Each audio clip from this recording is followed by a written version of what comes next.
marami pa rin ang nalulungkot sa biglaang pamamaalam ng veteranang aktres na si superstar Nora Aunor nitong nakaraang araw dahil sa komplikasyon sa puso. Ayon sa balita, bago pa daw mamaalam ang veteran actress ay nahati na nito sa kanyang mga anak ang mga ari-arian nang sa gayon daw ay maiwasan ang gulo sakaling mangyari ang hindi inaasahan.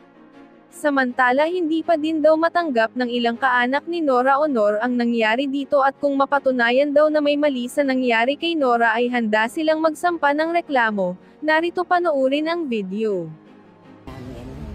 All her life, she's devoted to the public, to her work, and so yun lang po yung kahapon. Sabi namin magkakapatid, kahit ilang araw sa amin lang siya. So, but as I said again, we're very grateful to everyone. So, we're grateful to everyone for loving her, for honoring her, and for the love. Actually, lahat po nang nagpapadala ng condolences and their greetings. We really appreciate that. Sa kanila din po kami kumukuha ng lakas, kaming magkakapatid. A lot of people can testify on my mom's generosity. You know, hindi lang sa craft niya, o hindi sa lahat ng bagay. And that's why she's really loved by plenty. Yung pagiging genuine niya and malambing niya sa lahat. The way she helps others also.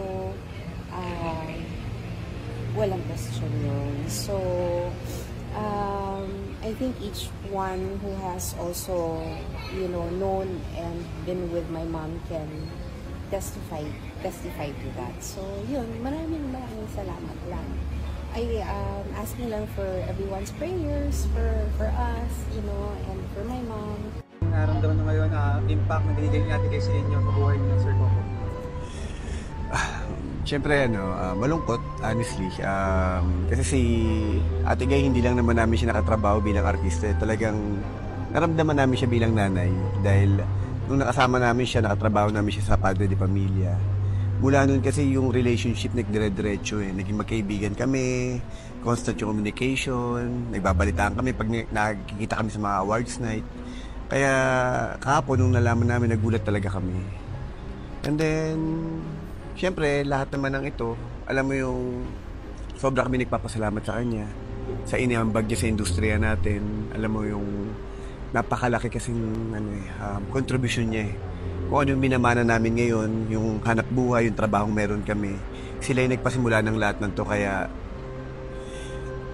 ang hirap kalimutan, ang hirap tanggapin, pero ganun talaga ang buhay.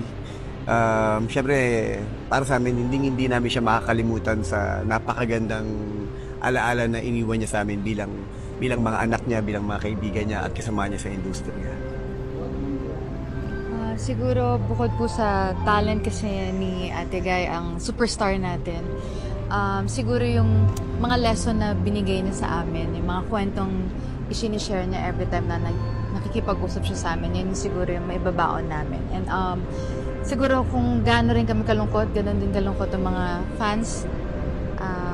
Pagdasal lang natin kasi nasa langit na siya, kasama na ng Panginoon natin. So, yun na lang isipin natin.